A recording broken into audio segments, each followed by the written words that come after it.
Glória a Deus. A paz do Senhor para os irmãos, amém? Amém. Me encontro feliz nessa noite de uma vez mais estar aqui nessa casa. O pastor Walter é um amigo que eu tenho aprendido a amar pelo tamanho da simplicidade, né? Como ele nos trata quando nós chegamos aqui nesta casa. Verdadeiramente, às vezes, nem parece um pastor presidente, não por falta de postura, mas por ter essa postura. Essa postura de humildade é uma das características de Cristo, né? Jesus disse para nós aprendermos dele que é manso e humilde de coração. Então eu vejo essas características no pastor de vocês e tenho muita estima pela sua vida. E eu prego numa igreja ali em Jardim América sempre. E hoje, uma igreja que é grande. E eu tenho uma afinidade com o pastor de lá, que é o pastor Hélio dos Santos. E eu postei o banner daqui da igreja. E ele é um homem muito sério, sabe? Muito sério. É coronel aviador. É um homem muito, muito sério e um homem que tem um respeito muito grande, muita admiração. E ele falou para mim: meu filho, Assim mesmo. mande um abraço para o Walter. E eu falei para ele assim: vem cá, pastor, de onde o senhor conhece o Walter? Ele falou assim: mande um abraço para ele e diga que é o Hélio dos Santos. Então eu trago esse abraço aqui do pastor Hélio, junto com os pastores daquela igreja, uma igreja que tem sido bênção na minha vida. E é bom ver que as pedras se encontram ao longo do caminho. Um homem muito admirável, que tem sido o pastor Walter na minha vida, tem aberto essa oportunidade para que eu esteja sempre aqui. E eu quero sempre estar honrando essa casa, uma casa de muitos amigos. Né? Olho para a minha retaguarda aqui, vejo muitos amigos, olho ali para frente. Eu acho que só faltou um drone aqui hoje, entendeu? Só faltou um drone. E um amigo que, na realidade, o Lázaro está até com raiva de mim, rapaz. Que ele falou assim: aquilo lá foi uma cilada. Ele falou: poxa, eu fui pregar lá, tinha e não voltei mais. Mas brincadeiras à parte, é uma honra estar aqui com vocês. Eu tenho uma palavra breve, não vou tomar muito tempo, prometo pregar até as 3 pelo menos, não vou ser muito longo. São 11h15, até as 3 horas da manhã tem muita história. Aleluia! Quero agradecer a cada um daqueles que me antecederam, que me estreitaram aqui. Rapaz, eu poderia pegar um pouco da sua mensagem, eu poderia pegar um pouco da sua, e poderia fazer um mix aqui, ia sair uma coisa muito boa. Mas eu quero ministrar uma palavra que o Senhor tem colocado ao meu coração nesses últimos dias. Eu gosto de pregar inspirado. Deus me deu muitas informações, sabe? Mas eu não me estribo no conhecimento que eu tenho. Eu gosto de pregar inspirado por aquilo que o Espírito me incita. Então eu tenho uma palavra de Deus para a nossa vida, para mim primeiramente, que a palavra primeiro, verdadeiramente, ela é espada de 2 gumes, então ela corta para cá e corta para lá. E eu tenho uma palavra de Deus, quero agradecer ao pastor Wellington. O pastor Wellington é um amigo de infância, mais do que um amigo para mim, tem sido um irmão ao longo dessa caminhada. Deus tem nos separado para caminharmos juntos. E sempre que eu posso, estou com ele. Todas as vezes que ele vai pregar em algum lugar, eu o acompanho. E todas as vezes que eu vou ministrar em algum lugar, eu também o convido. Às sextas-feiras é difícil ele estar aqui, porque o culto ali também é às sextas-feiras. Mas eu falei para ele: hoje dá, porque hoje é uma mini vigília, então ele conseguiu estar aqui junto com a sua igreja. Amigos muito queridos, pessoas que me honram, eu fico muito feliz por isso. Né? Pastor Hélio está formando aquele homem ali, ele vai ser um grande obreiro, um grande pregador, eu tenho visto isso. O Jorge, ele é um homem muito esforçado, e quando ele entregou o microfone aqui, eu falei para o pastor Hélio, olha, esse você vai ter o prazer de dizer que fez, esse pregador. Eu vejo o tamanho da humildade desse homem aí, o carinho que ele tem pelo pastor Wellington. E uma coisa a Bíblia diz, né, irmão? Que você maior do que o seu mestre não vai ser, mas você pode ser igual a ele, né? A Stephanie tem sido uma bênção ali, e essas meninas aqui, hoje eu estava vendo aquele pinguinho de gente dando glória a Deus mais alto do que eu. Mas fiquei muito maravilhado, né? Então que Deus nos abençoe. Presbítero Daniel, né? Um prazer estar consolidando nossa amizade aqui. Meu evangelista, seja bem-vindo. Essa aqui é a tua casa e esse é o teu pastor, né? Não tem para onde fugir, né? Quando Deus coloca no coração da gente uma coisa, não adianta a gente lutar contra, né? Se o peixe soubesse que ele vai lutar e parar no barco, ele não lutava. Ele ia logo para o barco, facilitava as coisas, né? Então eu quero aqui agradecer a cada um de vocês. Edmilson é um amigo de longa data, um homem transformado pelo Espírito Santo. Então eu quero aqui agradecer, Zé Neto, muito feliz por ver você assim na presença de Deus, meu amigo. Que o Senhor te conserve, te preserve, e que o Senhor te devolva tudo aquilo que o inimigo te tomou aí. Porque Deus, ele é um Deus que ele restitui. Deus é Deus de restituição. Então, que o eterno nosso Deus, ele restitua na sua vida 7 vezes mais do que aquilo que foi tirado da sua vida. Amém? Eu gostaria que você que trouxe o exemplar da Bíblia Sagrada pegasse ela nesse momento e abrisse a mesma no livro de Atos dos Apóstolos, livro que escreveu o Dr. Lucas, livro de Atos dos Apóstolos, capítulo de número 20. Eu vou ler a partir do verso de número 7.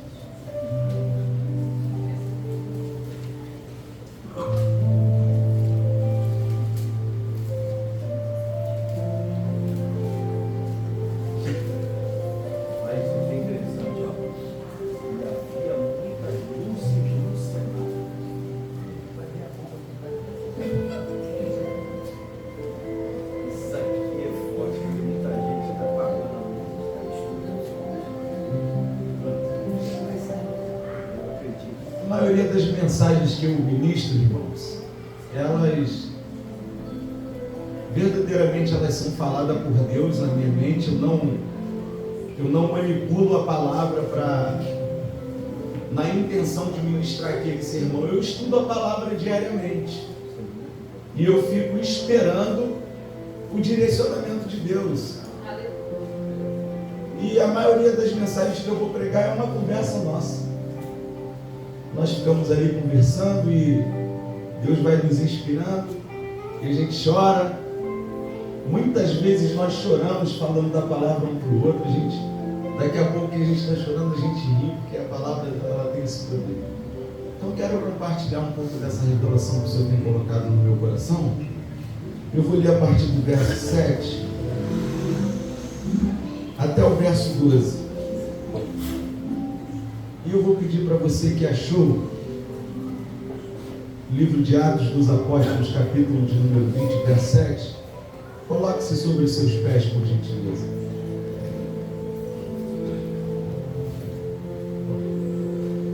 É a última vez que eu vou te pedir para ficar de pé, embora eu poderia ficar de pé aqui a noite inteira, porque isso não seria sacrifício para mim.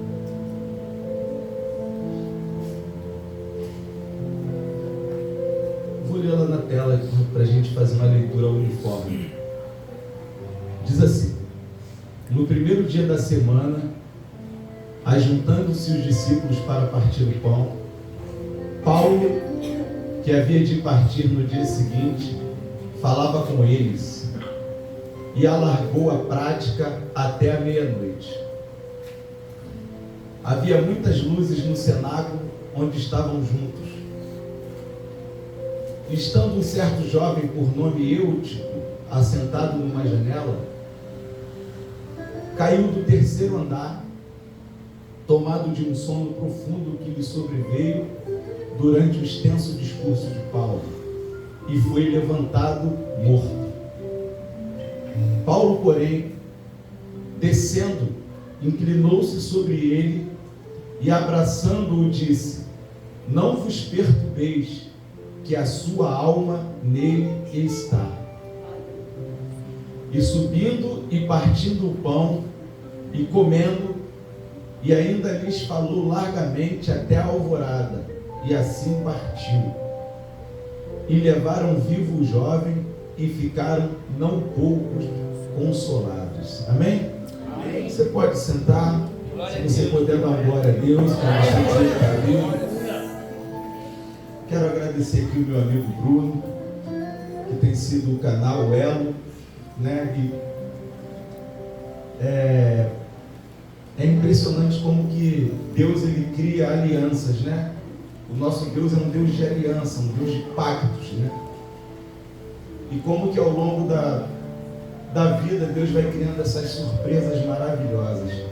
Sérgio Lopes, numa das suas músicas, ele diz: a vida tem surpresas escondidas para se achar.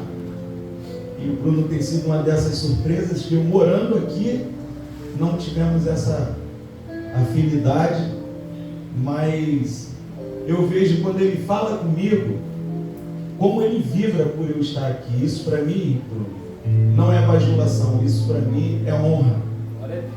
E eu quero honrar a tua vida aqui diante de Deus e diante da sua congregação, pela simplicidade que você carrega. Eu respeito quem você é, respeito quem você vai ser e respeito a unção que carrega sobre a sua vida. Muito obrigado pela honra que você me trata e o carinho que você tem com a minha pessoa. Deus te retribua de uma forma superabundante, tá bom? Irmãos, o texto que nós acabamos de ler fala de um episódio de um jovem chamado Eutico, em que Paulo está pregando no seu sermão, e era um culto de Santa Ceia que nós vamos ver ali, em que Paulo no outro dia também partiria o pão, e esse jovem ele cai de uma janela e ele morre, e Paulo desce ali e abraça esse menino, e esse menino volta aqui. Mas para que eu chegue nesse texto, porque o texto que nós lemos é o final do sermão. O pregador ele sempre dá um passo atrás para ele encher o seu sermão. Nós falamos da corpo ao sermão. Então, o tema central desse texto que nós acabamos de ler não é Eutico. O ponto central desse texto é Paulo. Porque a Bíblia nunca vai enfatizar uma queda, ela sempre vai enfatizar o levantar-se. Então eu não posso dar ênfase à queda, eu tenho que dar ênfase ao que Deus vai fazer com o homem depois da queda. Porque se eu olhar para a Bíblia, dos 12 apóstolos, eu vou dizer para você, qual deles não caiu? Todos fracassaram. E isso demonstra a glória de Deus, porque Deus chamou homens falhos como eu. E nisso há a glória de Cristo em chamar alguém como eu, porque eu mesmo não me chamaria. Porque eu me conheço. Mas mesmo ele me conhecendo e sabendo de todas as falhas que existem no meu ser, ele me chamou e disse: eu continuo acreditando em você. Até mesmo nos momentos que eu deixei de acreditar em mim, ele continuava falando para você: eu não erro. Eu continuo acreditando em você. Isso me fez crer e me trouxe até aqui, aonde eu estou agora. Então a primeira palavra que eu quero liberar para você é que as fases da vida não podem nos fazer esquecer de quem Deus nos chamou para ser. Quando Deus te chamou, Ele não te chamou porque Ele te viu naquele momento, é porque Ele te viu quem você seria, não naquele momento.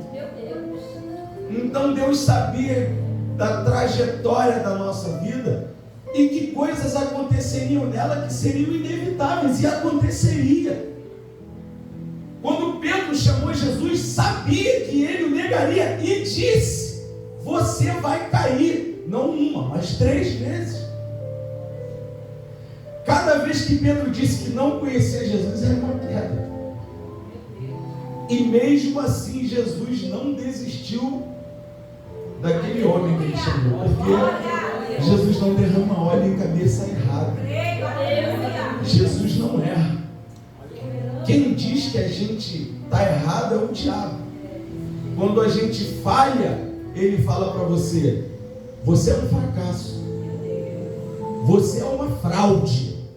Mas o Espírito Santo continua dizendo: olha só, eu pairo sobre formas desordenadas, porque ele pairava lá no princípio sobre as águas, e água é forma desordenada, ela não tem uma ordem, ela só obedece. E o Espírito Santo estava lá no meio do caos. É isso, sou eu e você. O Espírito Santo estava lá na nossa vida, no meio do caos, quando a gente fumava, cheirava, se prostituía, quando a gente traía, quando a gente fracassou. Ele nunca se retirou da nossa vida. Nós é que o expulsávamos com vergonha. Porque o Espírito Santo, eu costumo dizer, eu sempre digo isso: Deus não tem problema com a minha queda, Deus tem problema com o que eu faço depois que eu caio. O problema de Adão não foi pecar, foi simplesmente não assumir o erro.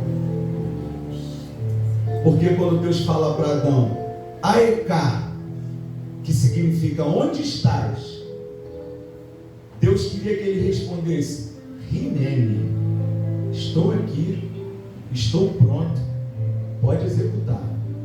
Mas ele se esconde, porque todas as vezes que Deus chamava um profeta, esse profeta respondia: Rinene, eis-me aqui, estou pronto, independente da consequência, faz o que o Senhor quiser.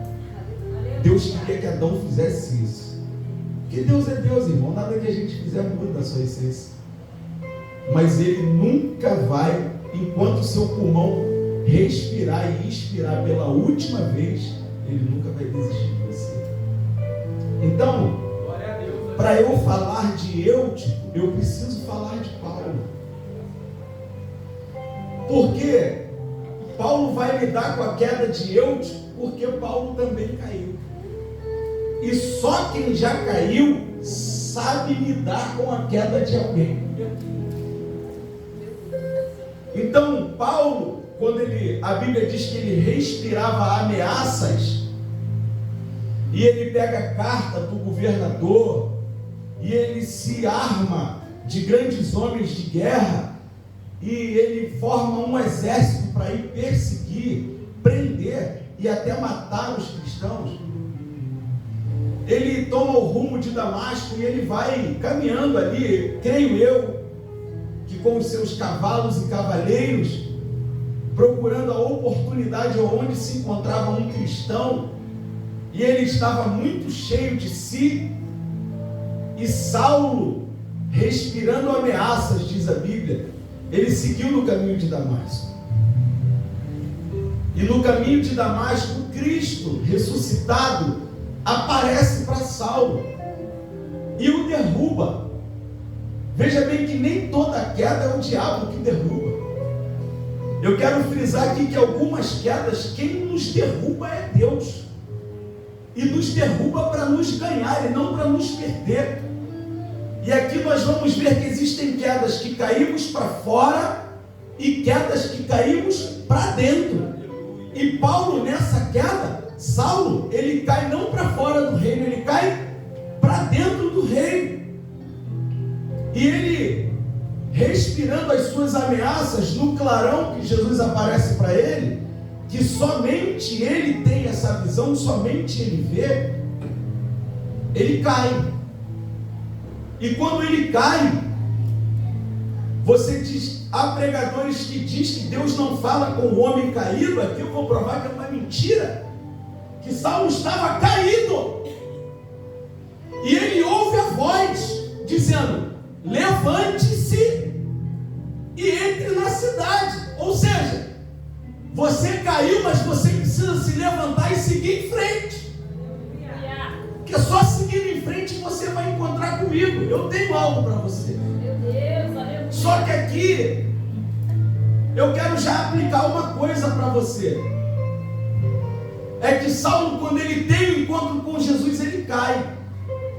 Porque a velha natureza precisa cair diante de Jesus para que a nova natureza se levante. Então Saulo precisava cair para Paulo se levantar. Jesus não aceita que eu o sirva com a velha natureza. Então Saulo é até um vaso escolhido, mas a velha natureza precisava cair. Então quando Saulo cai, ele ouve a voz dizer para ele: levante-se.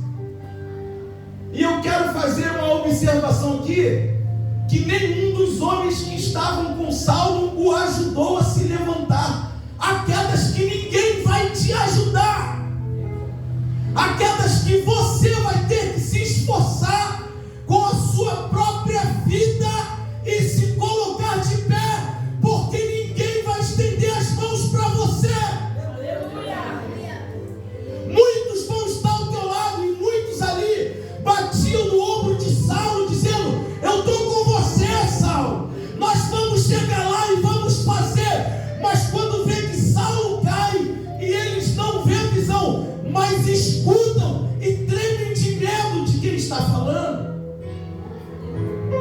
ninguém ajuda Saulo, mas Jesus vai dizer para ele: levante-se, coloque-se de pé e siga o caminho que você estava fazendo.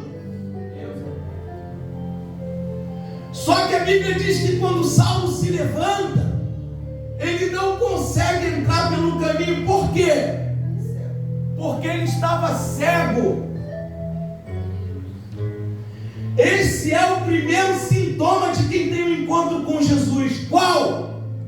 Quem se encontra com Jesus, o primeiro sintoma é: deixa de enxergar as coisas do mundo, fica cego para as coisas terrenas. O primeiro sintoma de que Jesus apareceu para ele é que ele ficou cego, ou seja, deixou de enxergar as coisas terrenas para ouvir aquilo que Jesus falava. Só quem deixa de enxergar as coisas do mundo consegue ouvir a voz do céu. Não existe possibilidade de eu escutar a voz do céu sem deixar de olhar para as coisas do mundo. Então ele entra em Damasco. E Deus, que tudo sabe, tudo vê, ele chama Ananias e diz: Ananias, e aquele homem se apresenta e diz: eis-me aqui, Senhor. E Jesus vai fazer uma coisa fantástica.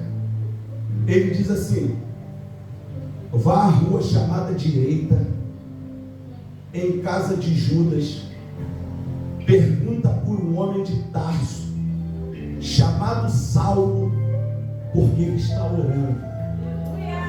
Irmãos, aqui eu vejo que não tem como fugir de Jesus. Ele sabe aonde eu estou, sabe o nome da rua, sabe a casa que eu me encontro, sabe o que eu estou fazendo, sabe o meu nome, não tem como fugir dele. Vá à rua chamada direita, pergunta lá onde é a casa de Judas, e na casa de Judas você diz: eu quero falar com Saulo, porque ele está orando a mim agora. Não tem para onde fugir, não tem como errar sem ele saber, não tem como se esconder de Jesus. E Ananias, ele vai lá e ele coloca as mãos sobre Saulo e aquelas escamas caem. E dali vai começar uma tarefa árdua de Saulo, de mudança de caráter. Um homem que era perseguidor, ele quer abrir mão disso. Ele não quer mais ser conhecido pela velha criatura.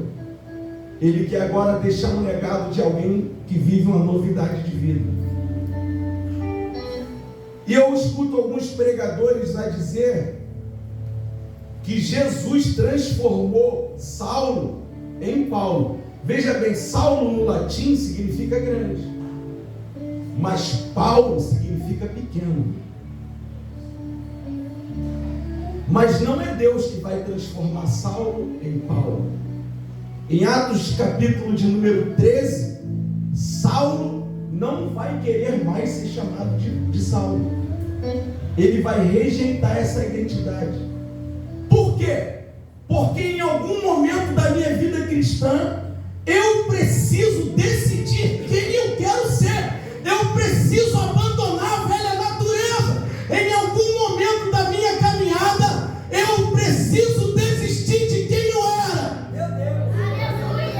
Enquanto eu não desisto de quem eu era, não posso ser quem Deus deseja que eu seja. Então, eu preciso desistir de mim. Por quê? Porque quando eu perco, Deus ganha.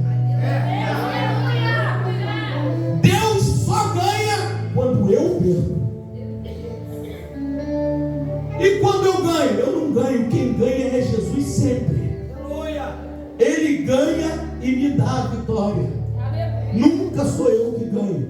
Eu sempre perco. Evangelho não é ganho. Evangelho é perda. Aleluia. Você já olhou para Pedro em Lucas capítulo de número 5? Há alguns princípios nessa palavra aqui. Pedro desceu do barco e estava limpando as redes.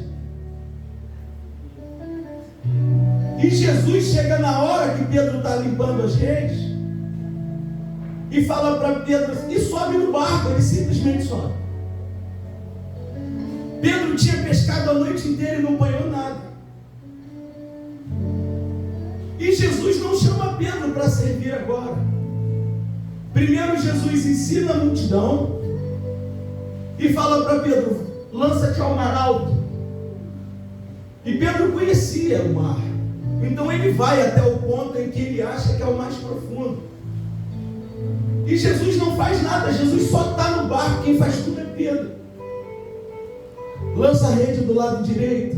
Ele lançou. Agora puxa. Jesus nem sequer botou a mão na rede para puxar. Jesus não ajudou Pedro em nada. Jesus só falou com os peixes: sobe. Por quê? Porque Pedro pescou à noite. Então a rede que ele estava era para pescar à noite. Nós sabemos que à noite a luz da lua atrai os cardumes para cima. Então Pedro estava com uma rede para pescar no raso. E quem pesca de dia precisa de uma rede para pescar no fundo, porque a luz do sol empurra os peixes para a profundidade. Então Pedro estava na hora errada, com a ferramenta errada, mas Jesus estava. Ele estava com a rede certa, na hora certa, mas Jesus não estava. Não é o momento certo, com a ferramenta certa, que faz a diferença. Eu posso estar na contramão, mas se Jesus está, o resultado quem garante é Ele.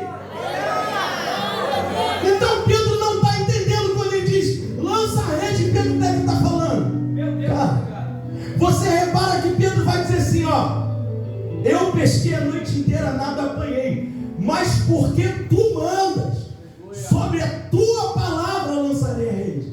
E por que Pedro está falando dessa forma com Jesus? Porque Pedro era o dono do barco, e só o dono do barco podia falar para os empregados: lance a rede. Então quando Pedro está dizendo sobre a tua palavra, Pedro está dizendo: a partir de agora o barco é teu. O resultado que ocorrer não vai ser vergonha minha mais. A vergonha é tua, porque só existe dois lugares para eu colocar Jesus na minha vida: ou na frente de tudo, ou atrás de tudo. Então Pedro está falando: ó, eu estou entregando todos os resultados de agora no plano. Glória a Deus. Que lindo. Meu Deus, é lindo. Sobre a tua palavra, quem vai ficar envergonhado não sou eu, agora é o Senhor. Eu já desisti. Jesus fala: lança aí do lado direito. Agora pode puxar. Imagina Jesus falando para os peixes: sobe tudo. Que a rede era para pescar no raso. Sobe tudo. Quando ele puxa, em vez da rede subir, o barco que desce. Peraí, acho que eu peguei um tronco aqui embaixo. Algum barco que afundou, acho que a rede agarrou. Quando ele puxava, era o barco que arreava. E ali vai ser a pesca mais maravilhosa da vida de Pedro. Meu Deus. Eu não vou me ater muito aqui, mas Pedro vai chegar, porque Jesus não foi lá para ensinar Pedro a pescar. Eu preciso falar isso. Jesus era carpinteiro.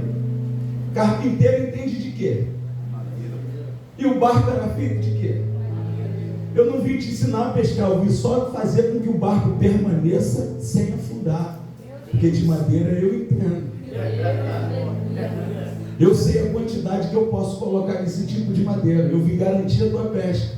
Só que quando ele chega na praia, o texto vai dizer que Pedro, largando tudo, o seguiu. Veja bem. Por que Jesus não chama Pedro com o barco vazio? Primeiro Jesus vai lá, enche o barco de Pedro e agora fala, me segue. Sabe por quê? Porque renúncia que não te dói não é renúncia. Renunciar barco vazio é mole. Eu quero ver renunciar barco cheio. Quando Deus lotar a tua vida e falar, agora me dá, que eu quero ver se tu tem coragem. Abre mão agora, que eu quero saber se você me ama de verdade. Porque renunciar barco vazio, querido, é muito fácil. Quando tu não tem nada na tua vida, renunciar é bom demais. Mas quando Ele dá tudo e fala, agora me entrega.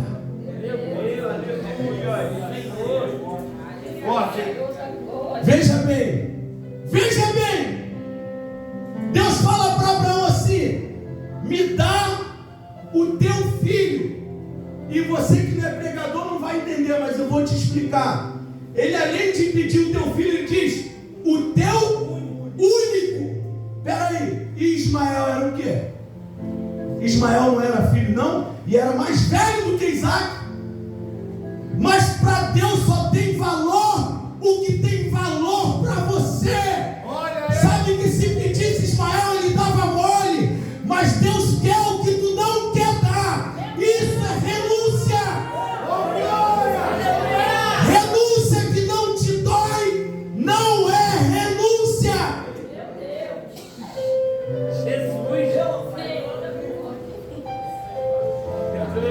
Então Saulo está renunciando o título, as patentes, a glória que tinha, para ser perseguido agora. O homem que andava em cima de cavalos majestosos vai fugir dentro de cesto, vai se esconder em porão de navios. Renúncia. Porque em algum momento da minha vida eu vou precisar renunciar quem eu sou para o que Deus quer que eu seja. E esse homem vai se tornar o maior dos apóstolos, embora ele diga ser o menor, mas na nossa visão, o top depois de Cristo. Aí ele agora, depois das suas viagens missionárias, vai chegar em Antioquia. E quando Paulo chega em um lugar, irmão, é Paulo. Quem era o pregador da noite? Era o Red. Não, mas Paulo chegou, quem prega é Paulo. Natural. E Paulo vai subir para o cenáculo e vai começar a pregar o sermão. E naquele culto de Paulo, irmãos, pode ter certeza do que eu vou te falar. Paralítico andava, cego via, coxo era curado. Sinais, prodígios e maravilhas. E Paulo está pregando e ele está se estendendo. Por quê? Quem está cheio de Deus fala das coisas de Deus. Tu quer saber se tu é um cristão autêntico? Para quantas pessoas tu fala de Jesus? Isso demonstra quem conhece, fala de identidade. Então Paulo vai pregando, e o texto diz que havia muitas luzes no cenáculo. Mas um jovem por nome Eutico significa de boa sorte. Alguém que tem sorte. Então Eutico, ele vai se posicionar na janela. Eutico se posiciona na janela. E eu quero falar um pouco de janela. O problema das janelas, que a Bíblia é cheia de janela, mas eu quero dizer uma coisa: janela não é lugar de entrada nem de saída. Janela é local de observar. E você coloca uma janela na sua casa, não é para quem está fora observar o que está dentro, é. Então para que é a janela? Para quem está dentro. O problema de Eutico foi esse. Estava dentro, Paulo estava pregando, mas estava observando o que estava fora. Meu Deus! Paulo estava dentro do culto, mas chamava a atenção que estava fora do culto. Estava dentro do culto, mas o interesse estava fora do culto. Mas a Bíblia diz que Eutico era um menino. E nós sabemos claramente quem é pai. Se é pai, você sabe. Se é pai, você sabe. Se é pai, tu é pai. Tu sabe, se é pai, sabe. O que você sabe? Lugar de criança não é na janela. Janela é perigoso para quem não tem maturidade. E além de não ter maturidade, não tem tamanho para se segurar se cair. Mas Eutico quer a janela, por quê? Porque todo imaturo quer a janela, porque janela é lugar de destaque. Janela foi criada numa casa para trazer duas coisas: refrigeração de ar e luz. Então o problema de Eutico é que a luz que estava dentro não estava boa, ele queria a luz que vinha de fora. O ar de dentro, ar fala de atmosfera. A atmosfera do culto não era boa para ele. Ele queria vivenciar a atmosfera de fora. É aquele crente que está dentro, mas fala igual quem está fora. Está dentro, mas se veste igual quem está fora. Está dentro, mas se comporta igual quem está fora. Esse é o problema dos cultos de hoje. É que nós estamos dentro, desejando o que está fora. Eu não sei. Mas o médico vai aferir pressão, vai aferir as artérias, vai tocar na jugular, vai tocar no pulso, vai tocar na virilha. Aonde mais pulsa, ele vai examinar. E depois de Lucas examinar, alguém ainda levantou Eutico. Aí está o erro da nossa geração. Levanta muita gente, mas está levantando gente morta. Gente que tem mais prazer do lado de fora do que do lado de dentro. E alguém para maquiar quis levantar Eutico. Mas Paulo, que já tinha caído e entendia de queda, sabe que alguém que cai não pode ficar para trás. Aleluia! Covardes que deixam quem cai para trás. O homem que bate no peito e fala, nunca caí, eu digo para ele, tu nunca foi crente. Porque Satanás só luta com crente de verdade. Com quem nunca foi crente, ele não tem preocupação. Porque todos os homens que serviram a Jesus deixaram a marca da queda lá. Pedro falou, Senhor, salva-me, porque eu estou afundando.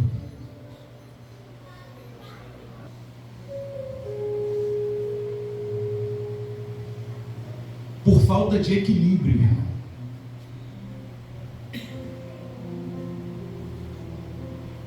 Porque quando a gente está muito preocupado com o lado de fora e não com o lado de dentro, a gente se desequilibra. E ninguém cai sem antes se desequilibrar. O desequilíbrio de Eutico fez ele cair. Como que alguém dorme no culto de Paulo? Eu não consigo entender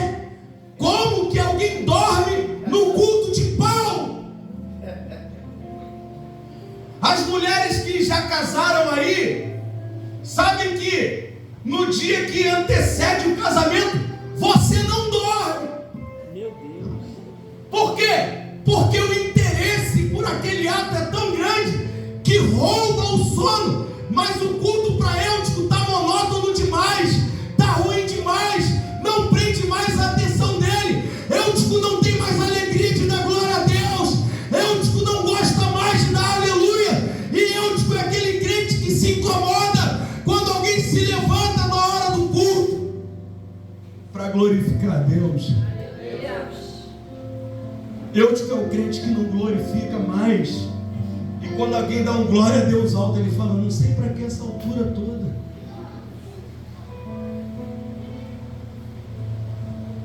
Dormiu no culto de Paulo. Um culto cheio de poder de Deus. A pergunta é, o problema estava em Paulo? Ou o problema estava em Eutico? O problema é que Eutico queria muito a janela.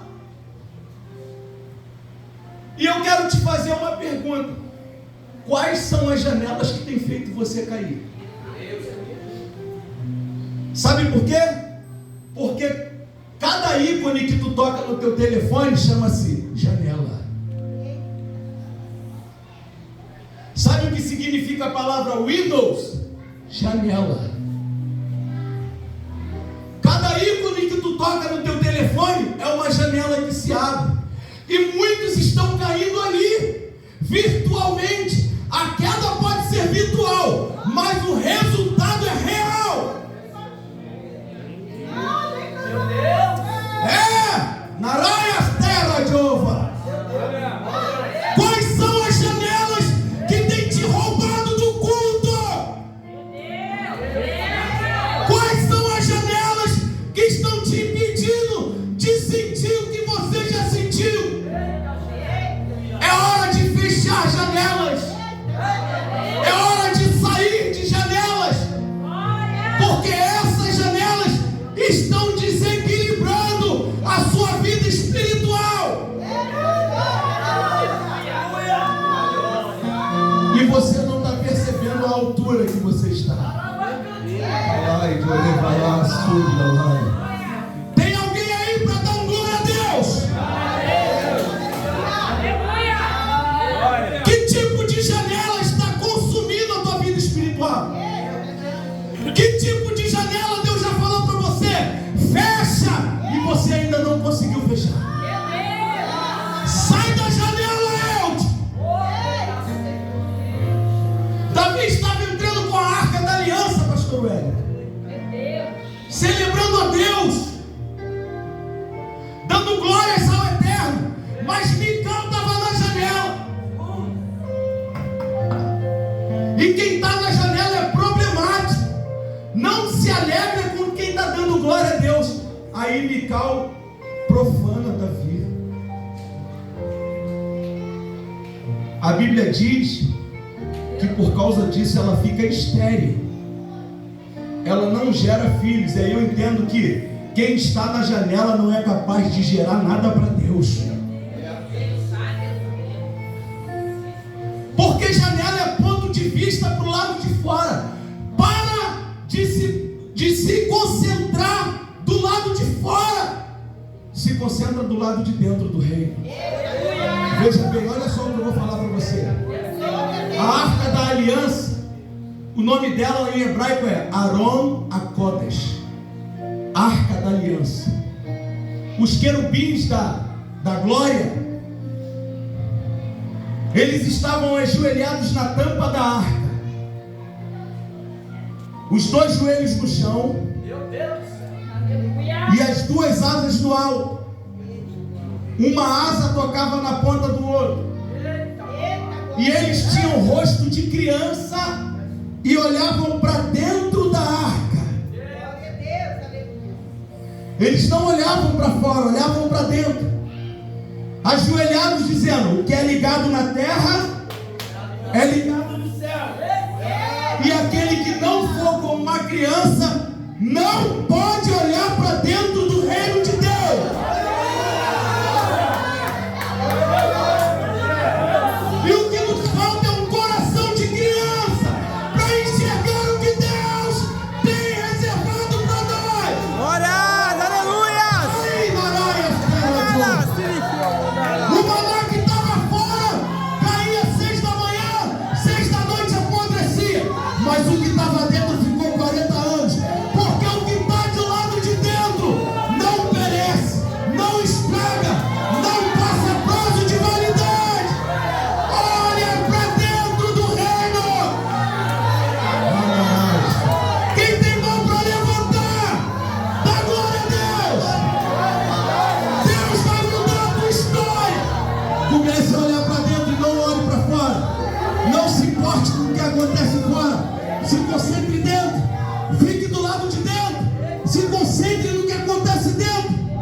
Quando eu tipo caio,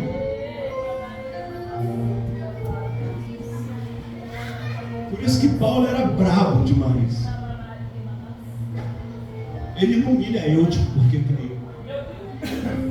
Ele não fala para Eutico, bem feito, não estava prestando atenção no meu culto. Porque quem é espiritual entende. Paulo para o sermão. Paulo está pregando e para a pregação.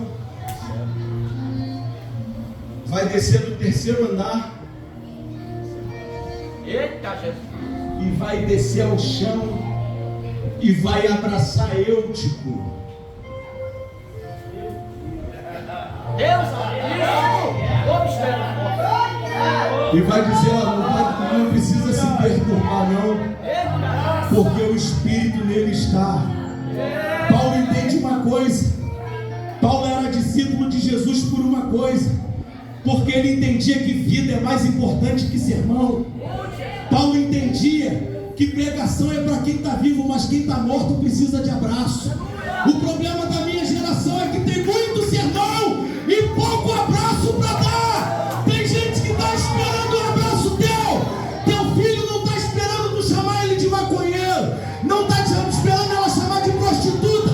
Está precisando de um abraço. Abraça! É momento de abraçar. Chega de sermão, chega de palavras. É momento de abraçar quem caiu. Por isso que Paulo era Paulo, porque não tinha medo de botar a cara a tapa e falar: caiu, mas eu vou abraçar. Eita Deus! Por quê? Aleluia! Porque no meu culto ninguém morre. Ai, do raço. A cura não está nas palavras. A cura estava no abraço. Alguém está precisando ser abraçado no teu bairro. Teu vizinho está precisando de um abraço. Não fala nada. Ele coloca um funk alto para te contrariar. O que ele está dizendo é: eu preciso de um abraço. O que tu vai esperar de quem está morto? O morto não pode fazer nada por quem está vivo, mas o vivo pode fazer algo por quem está morto. E Paulo entendeu uma coisa. Quando ele olhava para ele, ele falava: pô, eu tenho uma patente de aposta. Mas ele também entendia que só quem é capaz de descer é capaz de devolver vida para alguém. O problema da nossa geração é esse: não gostamos de descer. Aí, como eu não vou gostar de descer, me perdoe. Êxodo capítulo 3, verso 7. Tenho visto atentamente a aflição do meu povo que está no Egito, e tenho visto o que tem feito os seus exatores. Por isso desci para livrá-lo. Êxodo 3:7. João 6:38, Jesus diz: porque eu desci do céu não para fazer a minha vontade, mas a vontade daquele que me enviou. Lucas capítulo 1, verso 35 diz: descerá sobre ti o Espírito Santo, e o poder do Altíssimo se moverá. O Pai desceu, o Filho desceu, o Espírito desceu, mas eu não quero descer. Não vai dar vida a ninguém. Tem que descer. A atmosfera muda quando você desce. Está todo mundo dizendo para você: está morto. Lucas, que era médico, falou: está morto. Paulo falou: está morto para você. Para mim não. Nem que eu tenha que descer, mas no meu culto ninguém morre. Então eu entendo que meu filho está na droga, minha filha está se prostituindo, meu marido está na cachaça, porque eu não desço. Eu sou a dona da razão. Boto a mão na cintura e rodo a baiana e olho para ele. Mais uma vez chegando doidão em casa. Não tem que falar nada. De repente um abraço ia mudar. De repente o abraço muda a atmosfera. Mas o problema do abraço, o abraço tem um problema, qual? Eu tenho que descer, Daniel. E Paulo era alguém que entendia disso. E ele desce do terceiro andar, porque um dia ele escreveu: conheço um homem, se no corpo não sei, Deus o sabe, foi arrebatado ao terceiro céu e viu coisas inefáveis que não convinha falar aos homens. Paulo entendeu que Jesus também desceu do terceiro andar, primeiro céu, segundo céu, terceiro céu, e morreu assim, ó, abraçando a humanidade.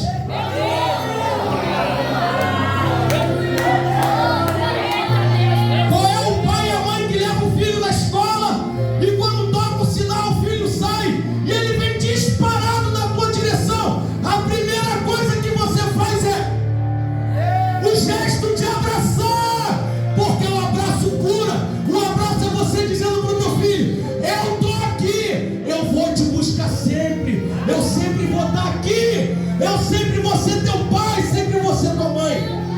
Abraça. Talvez você tenha deixado escapar isso da sua vida. Talvez você tenha deixado de abraçar pessoas que você deveria abraçar. A única queda que definiu um destino foi a queda de Satanás. Nenhum outro homem que caiu perdeu seu ministério. E sabe o que Paulo faz com Eutico? Pega Eutico caído, levanta ele e diz para ele: vamos voltar para o culto, porque eu quero te devolver o lugar que você está. Pega caído e devolve o lugar. Deus não lança em rosto. Quem não perdoa é o homem que crucifica, o homem que amassa, o homem que condena. Deus não, ele só pede para você uma coisa: pô, só se levanta, que eu te ajudo a caminhar até lá em cima. Glórias! No mesmo culto, É forte, Jesus. morreu, ressuscitou e deu glória a Deus.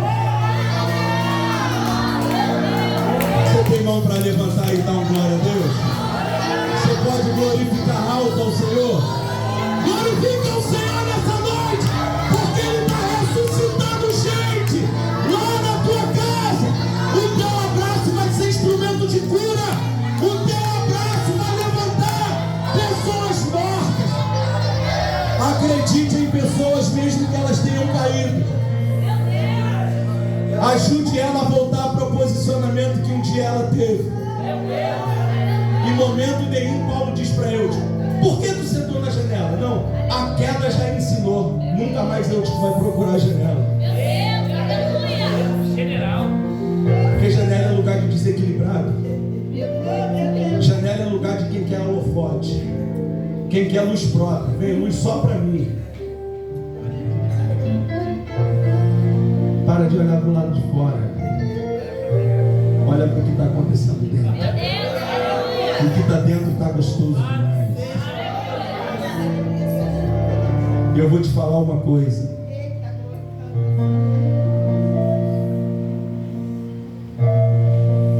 Eu gosto disso demais que eu vou falar. A Bíblia diz que o muro do céu é de jaspe, cravejado de pedras preciosas. E ela dá o nome: carbúnculo, topázio, safira, ônix, esmeralda. Tudo cravejado, do lado de fora. Pô, se o senhor tem algo precioso, o senhor guarda do lado de fora ou do lado de dentro? Meu Deus.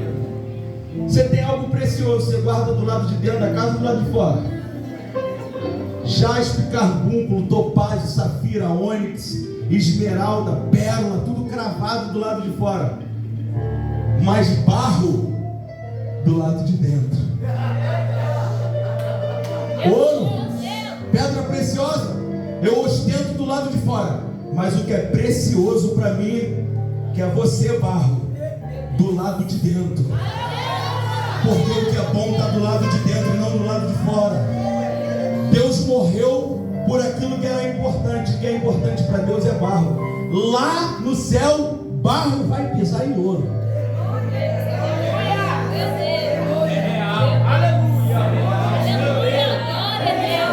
Mas a Bíblia diz assim, ó: ser fiel até a morte, Essa palavra eu vou traduzir para você. Permaneça do lado de dentro até a morte. Quedas não definem ninguém. Momentos não definem uma trajetória. O que define a trajetória é a chegada, como tu chega, e não o meio. O meio não define nada. O meio não define nada. O que define é o final. Como você chega. E eu vou chegar abraçando alguém.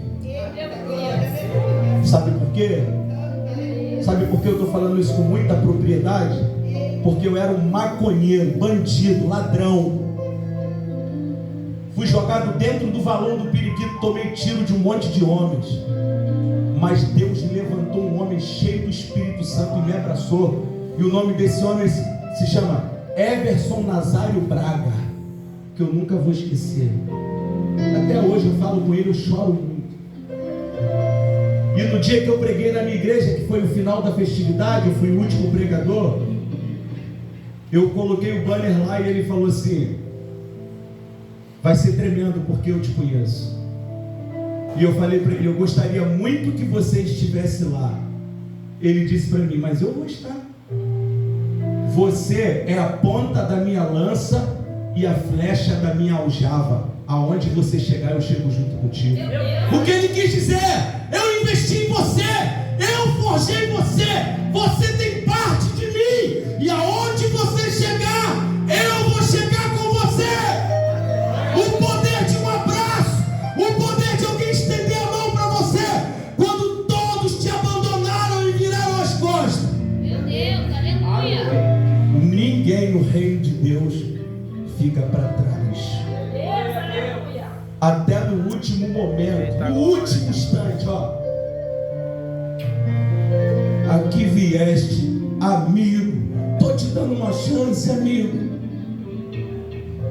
Até no último instante, Jesus chamou Judas de amigo.